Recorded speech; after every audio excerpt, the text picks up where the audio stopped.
In these first days of 2018, nowhere is the urgency of peace, security, and freedom being more tested than in Iran.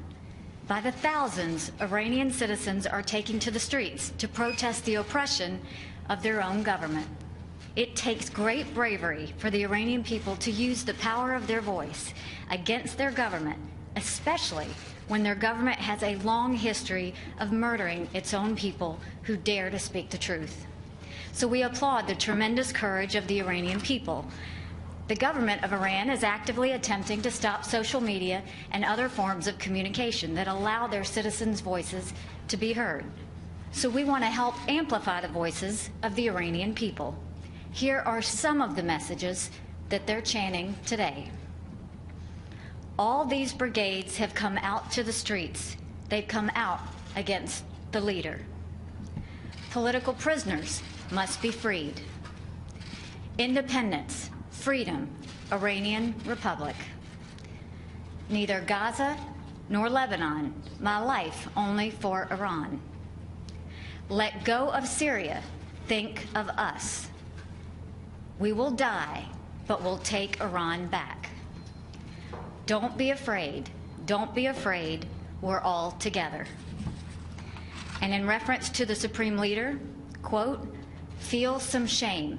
Let go of the country. Those are not my words. Those are not the words of the United States. Those are the words of the brave people of Iran. Now the Iranian dictatorship is trying to do what it always does, which is to say that the protests were designed by Iran's enemies. We all know that's complete nonsense. The demonstrations are completely spontaneous. They are virtually in every city in Iran. This is the precise picture of a long oppressed people rising up against their dictators. The international community has a role to play on this. The freedoms that are enshrined in the United Nations Charter are under attack in Iran. Dozens have already been killed. Hundreds have been arrested. If the Iranian dictatorship's history is any guide, we can expect more outrageous abuses in the days to come. The UN must speak out.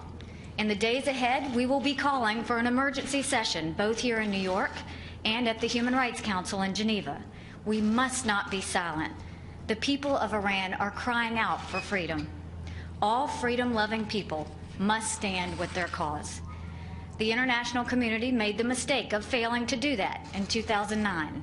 We must not make that mistake again.